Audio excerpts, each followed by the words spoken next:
ser aprovado em um concurso público, desejo de muitos brasileiros. Mas como é o processo até a nomeação? O convidado de hoje do programa Saiba Mais é o advogado Antônio Rodrigo Machado. Seja bem-vindo. Qual é o prazo entre a aprovação até a nomeação? Existe um tempo máximo, doutor? Existe. A Constituição fala de 2 anos. 2 anos é o período máximo de vigência de um concurso público e ele poderá ser prorrogado pelo mesmo período. Então, o edital vai definir esse prazo de vigência, que poderá ser de até 2 anos, mas também poderá ser inferior, prorrogado pelo mesmo período, e durante esse tempo o candidato deverá ser nomeado, se aprovado dentro do número de vagas. Em alguma hipótese pode ser prorrogado a esses 2 anos? Depende muito mais da aquiescência da administração pública. De acordo com critérios de necessidade do provimento daquele cargo público, a administração vai decidir se ela vai fazer a nomeação daqueles aprovados dentro do número de vagas e também dos aprovados fora do número de vagas, ou se irá realizar um novo concurso público. Lembrando que a realização de um novo concurso público com candidatos aprovados dentro do número de vagas do concurso anterior, será proibida a nomeação desses novos concursados em detrimento daqueles aprovados anteriormente. No caso de quando a pessoa é aprovada num concurso público, ela sempre tem essa dúvida: um diploma de nível superior pode servir para comprovar o ensino médio? O concurso público é muito importante, Evelyn, a gente tentar fazer uma análise sobre a natureza jurídica disso. O concurso público ele não é um fim em si mesmo, né? O concurso público ele servirá para que um cidadão possa preencher a vaga dentro de um cargo público para prestar o melhor serviço público possível. Dentro inclusive do princípio da eficiência dos atos administrativos, o melhor candidato deverá ser nomeado dentro daquele cargo público. Então, se um concurso público, por exemplo, ele necessita para o provimento do seu cargo de um técnico em edificações, ele não poderá afastar, proibir a entrada naquele cargo público, o provimento no cargo público, de um engenheiro civil, por exemplo, que é alguém que possui conhecimentos muito mais aprofundados para aquela matéria. Muito embora pareça estranho, mas diante das dificuldades no mercado de trabalho, muitas vezes alguém mais qualificado concorre a um cargo que exige uma qualificação inferior. Nesse caso, será um bem para a administração pública, será um bem para o cidadão que precisa de um serviço público qualificado, e um engenheiro civil, nesse caso que eu apresentei a título de exemplo, ele poderá desempenhar essa função com a maestria muito maior do que um técnico em edificações, apenas a título de exemplo. Quem presta o concurso público ainda na faculdade pode assumir, por exemplo, um concurso público para nível superior? Pode sim, desde que ele tenha terminado seus créditos, tenha terminado todas as matérias, ele tenha um certificado de conclusão do curso, mesmo ainda sem ter o diploma, ele poderá ser aprovado, se aprovado em concurso público, ele poderá ser nomeado. Isso é uma questão, inclusive, recentemente definida pelo STJ. Existia uma dúvida na jurisprudência se aquele candidato que ainda não tivesse concluído o curso e já obtido o diploma, se ele poderia ou não ser nomeado. Vale também lembrar, que também é súmula do STJ, que o candidato ele precisa comprovar os requisitos para o provimento no cargo público no momento da posse. Então, prestar o concurso público ainda dentro da faculdade é um direito de qualquer pessoa. No momento que ele tomar posse, ele deverá ali apresentar o seu certificado de conclusão do curso ou o diploma do curso superior e os demais requisitos exigidos para o cargo. Nessa questão do aprovado dentro do número de vagas, isso é garantia de uma nomeação? É garantia. A jurisprudência foi vacilante durante um certo período, mas hoje é algo bastante pacífico. Aquele candidato que for aprovado dentro do número de vagas, ele deverá ser nomeado até o fim da vigência do concurso público. Eu acho que é importante a gente definir aqui 3 critérios de quem tem direito à nomeação. O primeiro deles é do aprovado dentro do número de vagas. O segundo é daquele que foi ultrapassado na sua ordem classificatória. Então, vamos supor, ainda que ele não tenha sido aprovado dentro do número de vagas, se um outro cidadão que foi aprovado numa ordem inferior à dele, mesmo fora do número de vagas, ele passa a ter o direito a ser nomeado. A terceira hipótese de direito adquirido à nomeação é no caso de comprovação da necessidade de provimento daquele cargo. Como é que isso se dá?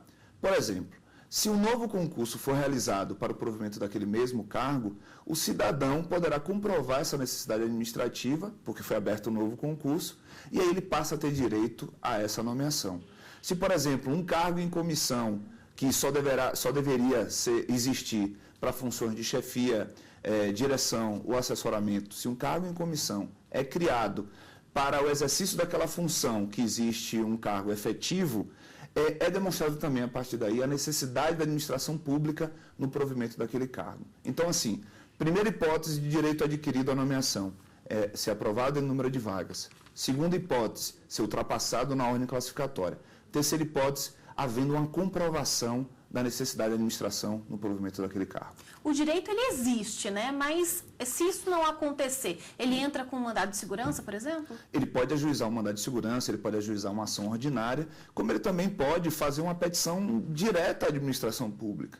É importante a gente lembrar para o cidadão que o direito de petição é um direito estipulado pela própria Constituição Federal.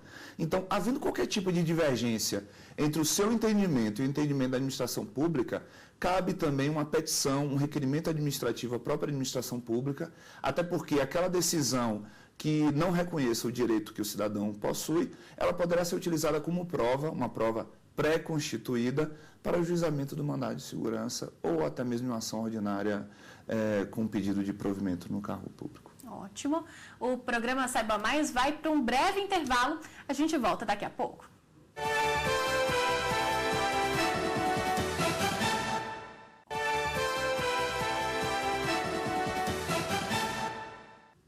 O programa Saiba Mais está de volta e o tema de hoje é nomeação em concurso público. O nosso convidado é o advogado Antônio Rodrigo Machado. Doutor, explica pra gente, a lei que rege o concurso público é o edital? É o edital, é a Constituição Federal, existem leis a partir do ente federativo, existem leis federais que tratam do concurso público no âmbito da União, existem leis estaduais e até mesmo leis municipais. O edital é a lei específica, que vai tratar de questões relativas àquele concurso público individualizado. Então, por exemplo, um edital para o concurso público de médico, ele vai ter particularidades que não irão existir no edital para o concurso público da Defensoria Pública, por exemplo. Uhum. O cadastro reserva, ele é uma garantia de nomeação? O cadastro de reserva é uma grande controvérsia dentro da jurisprudência, no entendimento dos tribunais. A priori, o cadastro de reserva, como o próprio nome diz, significa um certame, uma concorrência, um concurso para aqueles casos em que a nomeação não é garantida ao concursado. Só que muitas vezes o cadastro de reserva, o concurso para cadastro de reservas, ele é feito apenas para macular a necessidade da administração. Então, a administração, querendo ter aqui a essência de nomear o candidato ao seu bel prazer, ou até mesmo não fazer a nomeação, se utiliza de um concurso público para cadastro de reserva. Isso pode ser combatido via judicial, desde que comprovado que existiam vagas e o concurso público para cadastro de reservas foi, na verdade, uma fraude cometida por um governo, especificamente falando. Quem tem pendências nos cadastros aí do consumidor, né, que tem um nome sujo, por exemplo, o famoso nome sujo, pode assumir uma vaga de concurso público? Pode sim. A regra geral para nomeação em concurso público é que ele tenha todos aqueles requisitos, como nacionalidade brasileira, estar em gozo dos seus direitos políticos, ter cumprido as suas obrigações militares, ter idade acima de 18 anos. Esses são os requisitos definidos pela Constituição, definidos pela legislação específica, que deverão ser cumpridos pelo candidato. O fato de estar inscrito em cadastros de proteção ao crédito não pode inviabilizar uma nomeação de um candidato no serviço público, a não ser que aquele cargo, a exemplo de alguns cargos nas instituições bancárias, exija algo particular nesse sentido, mas é algo que eu vejo com bastante restrição. É preciso estar em dia com a Justiça Eleitoral? É importante estar em dia com a Justiça Eleitoral, estar em gozo pleno dos seus direitos políticos, né? Inclusive estar apto a votar e, para isso, ele precisa estar em dia, sim, com o pagamento de multas, com a votação, porque o voto no Brasil é obrigatório, e não votar significa uma infração no âmbito do direito eleitoral. Quais são as obrigações, né? O candidato ele tem algumas obrigações a serem cumpridas, além da justiça eleitoral. O que ele precisa estar em dia ali, então, para ser nomeado para um concurso público? Ele precisa ter nacionalidade brasileira, ele precisa preencher os requisitos específicos definidos no edital, ele precisa ter mais de 18 anos, ele precisa estar em gozo dos seus direitos políticos. Então, assim, ele precisa também não ter nenhum tipo de infração que seja proibida para o exercício do cargo público, a exemplo de ter sido demitido por improbidade administrativa dentro de um outro cargo público qualquer. Então, essas são as exigências gerais, digamos assim, para o preenchimento dos requisitos para um cidadão que queira ocupar um cargo público. Se o candidato ele perceber alguma irregularidade durante o processo da realização desse concurso público, o que ele deve fazer? Ele pode fazer uma petição à banca examinadora, ele pode fazer uma petição à administração que está organizando o concurso, e ele pode, inclusive, havendo uma irregularidade, uma ilegalidade, ele pode, inclusive, recorrer ao Poder Judiciário através de instrumentos que existem, a exemplo do mandado de segurança e de ações anulatórias, que possam proteger, que possam vislumbrar uma reconsideração daquela decisão ou até mesmo anulação do concurso como um todo, em caso de ilegalidades mais graves. Uhum. No caso das mulheres, né, uma mulher grávida, ela pode não tomar posse? Não, não pode. Ninguém pode ser impedido de tomar posse, nenhuma mulher pode ser impedida de tomar posse por questão de saúde ou por questão de gravidez, a exemplo. Na lei federal, no Estatuto dos Servidores Públicos Federais, por exemplo, é garantido especificamente 30 dias após o término da licença de maternidade para que ela possa tomar posse num cargo para o qual foi nomeada. Uhum. Uma característica física, como tatuagem, por exemplo, isso pode impedir também a nomeação, a posse? Esse tema especificamente foi reconhecido agora em repercussão geral pelo STF, mas é algo óbvio que qualquer tipo de particularidade não pode servir para uma discriminação, para uma distinção irracional de um candidato a um cargo público. Especificamente para cargos, essa dúvida surge para cargos de policiais, né? Os cargos da Polícia Militar, da Polícia Civil, da Polícia Federal, cargos também relacionados às forças militares. No entanto, o que a gente percebe no mundo atual é que a tatuagem ela se transformou num símbolo muito usual, muito comum. Então, proibir alguém de exercer um cargo público por uma questão estética, no meu entendimento, fere a Constituição, fere um princípio da igualdade, fere um princípio da dignidade humana. E se isso acontecer, por exemplo, e o candidato se sentir profundamente lesado, o que pode ser feito? A briga vai para o Estado juiz, vai para o Poder Judiciário, havendo uma divergência entre o cidadão e a administração pública, entre o cidadão e o Poder Executivo. Quem vai resolver isso é o Poder Judiciário. A separação de poderes ela serve exatamente para que um determinado ato do Poder Executivo ou do Poder Legislativo, a depender da sua natureza, ele possa vir a ser anulado pelo outro poder, pelo terceiro poder, não em grau hierárquico, mas apenas a título de classificação de divisão, pelo Poder Judiciário. Ótimo. Nós vamos para mais um intervalo e o programa Saiba Mais volta daqui a pouquinho. Não sai daí.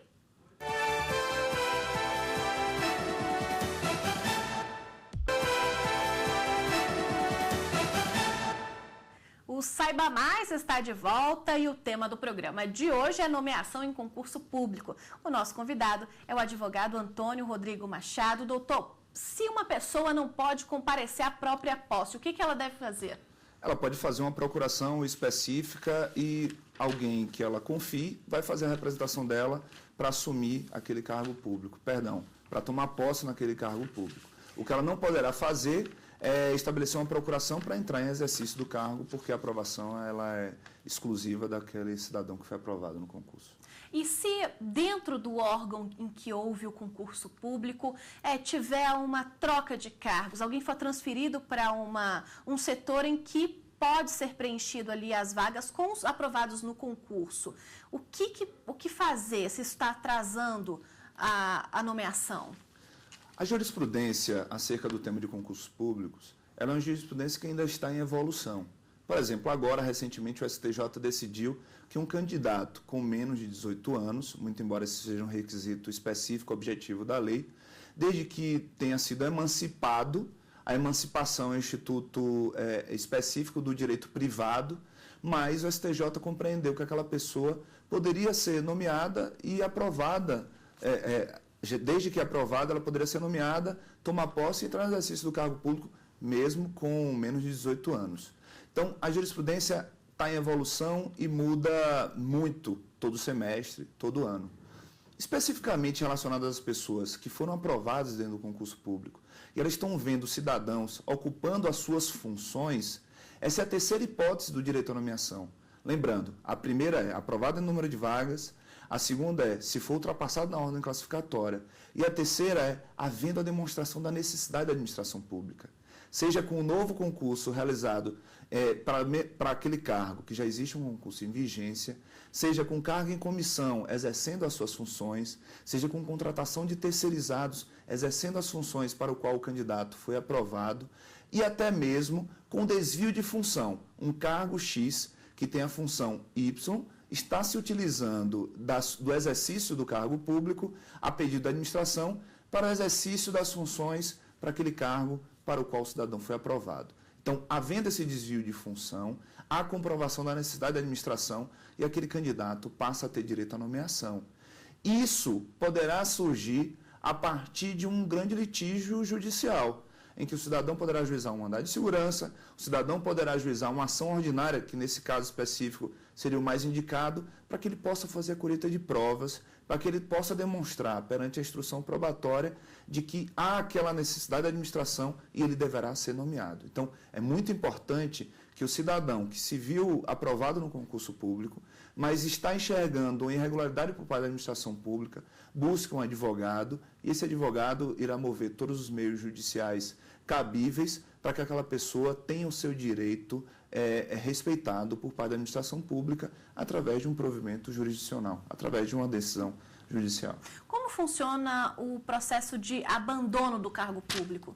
Olha, o abandono do cargo público é uma infração disciplinar. Então, se o cidadão, no decorrer de 30 dias, ele simplesmente some do cargo público, ele responderá a um processo administrativo disciplinar, em que lhe será garantida a ampla defesa e também o contraditório, e ao final desse processo, ficar comprovado que ele abandonou o cargo público, lhe será aplicada a pena de demissão. E ele pode voltar ao serviço público caso aprovado novamente? Pode. Essa é uma das hipóteses em que não é definida, não é declarada a idoneidade para o exercício de uma nova função pública. Por exemplo, se o cidadão for demitido do serviço público por improbidade administrativa, por corrupção, esse cidadão ficará proibido de retornar ao cargo público, em alguns casos até 5 anos, em outros casos ele fica proibido de ocupar um cargo público para sempre, de acordo com a lei federal, o Estatuto dos Servidores Públicos Federais. Isso aí é um caso a ser discutido especificamente, se é cabível ou não uma pena eterna, como é isso que define a lei federal dos servidores públicos federais. E os aposentados, eles podem prestar concurso público? Podem, devem até, desde que se respeite o limite da aposentadoria compulsória e, primordialmente, também que se respeite os mesmos limites da acumulação de cargo público, né? Hoje a gente sabe que a Constituição ela define que um servidor, a regra é ele exercer um único cargo público, mas ela estabelece algumas exceções. Então, você pode ter 2 cargos na área da saúde, você pode ter 2 cargos de professor na área do magistério, você pode ter um cargo técnico ou científico acumulado com um cargo de professor também. Isso também é garantido aos magistrados e também ao Ministério Público, que podem, além das funções de juiz ou de promotor ou de procurador da República, poderão também exercer um cargo de professor. Um certificado de empresa, ele pode servir como comprovante de experiência profissional? Esse é um caso bastante controvertido, mas o que a jurisprudência tem dito é que precisa, naquele caso do concurso público que exige uma determinada experiência profissional, que esse requisito seja demonstrado a partir de um documento mais formal. Um certificado da empresa ele tem uma fragilidade, porque é um certificado único e exclusivamente privado. Por exemplo, a anotação na carteira de trabalho já tem uma outra formalidade, já representa um grau de credibilidade muito maior. O ideal é que essa experiência profissional seja comprovada através de documentos que tenham uma formalidade maior e que tenham a consonância com, digamos, o caráter público. A carteira de trabalho, acho que pode suprir isso de forma bastante razoável.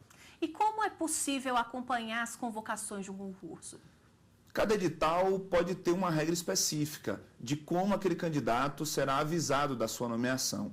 Formalmente, o que não pode deixar de acontecer é que o ato de nomeação ele tem que ser publicado no Diário Oficial daquele ente federativo, seja da União, seja do Estado, seja do município. Mas os editais eles devem também cumprir com o princípio da boa-fé e avisar diretamente no endereço cadastrado pelo servidor, também por e-mail, se possível, e até mesmo por telefone. Então, é importante que o candidato aprovado em concurso público esteja ciente de que ele tem a obrigação de manter seu cadastro de endereço, de telefone, de endereço eletrônico, sempre atualizado perante aquele órgão que está fazendo o concurso público. Doutor, como é que funciona as investigações de vida pregressa? No caso específico da vida pregressa de de candidatos que estão concorrendo ao concurso público, vai depender muito da natureza daquele cargo. Então, por exemplo, os candidatos a cargos de policiais, eles vão ter uma investigação muito mais aprofundada. Uma decisão recente do STJ teve o entendimento de que infrações cometidas por adolescentes, ou seja, infrações cometidas pelo candidato antes dos 18 anos, não podem ser levadas em consideração para a proibição de um cargo público. Então, cada cargo, dependendo da sua natureza, terá uma profundidade maior. Mas, basicamente, é o quê? É você pegar toda a certificação de ações civis e penais que foram respondidas por aquele candidato, para saber, por exemplo, se ele não foi condenado na ação de improbidade administrativa e teve seus direitos políticos cassados. Muito embora isso esteja na esfera civil, a ação de improbidade administrativa ela tem um condão de proibir que o candidato ele possa ser nomeado, empossado e entrar em exercício na função pública. Ótimo. E depois da publicação do edital, em qual prazo é possível, por exemplo, qual o prazo máximo para fazer a prova? Existe um decreto federal, por exemplo, que regulamenta isso em âmbito federal, que estabelece 2 meses, é o prazo mínimo entre a publicação do edital e a realização da prova. Isso serve para que diversos cidadãos que não tinham informação de que aquele concurso público seria aberto, eles possam se preparar para fazer aquela prova, eles possam se preparar diante do currículo que é exigido, possam organizar, inclusive, a sua documentação para fazer aquela prova. Cada ente federativo vai estabelecer esse prazo aí, cada edital vai ter um prazo diferente, mas é importante saber que o prazo ele não pode ser um prazo desarrazoado. Ele tem que ter uma duração mínima para que vários cidadãos possam se preparar para o exercício daquele certame, daquela disputa. Uma pessoa formada no exterior pode fazer um concurso público no nosso país? Se o edital exige como requisito um diploma de nível superior, aquele diploma adquirido no exterior, desde que validado por uma universidade brasileira, ele terá a força para fazer o preenchimento desse elemento exigido pelo edital. É possível pedir a redução de carga horária e redução de salário quando é servidor público? No caso do serviço público, as regras são mais rígidas para haver esse tipo de modificação.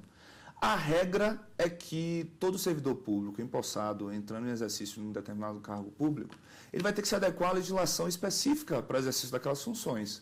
Se a legislação específica define uma jornada de trabalho, ele deverá cumprir com aquela jornada de trabalho, até porque, lembrando, o concurso e o cargo público devem estar sempre a serviço do serviço público. Então, se há uma necessidade de administração, ele tem que se adequar àquela jornada de trabalho. Havendo uma necessidade específica, individualizada do cidadão, a exemplo de um tratamento de saúde, a exemplo de circunstâncias limitadoras da sua capacidade laborativa, ele pode pedir isso à administração e a administração, diante dos motivos apresentados pelo servidor, poderá conceder esse tipo de redução de carga horária, inclusive com redução de salário, e muitas vezes redução de carga horária sem a redução do salário, a depender da motivação.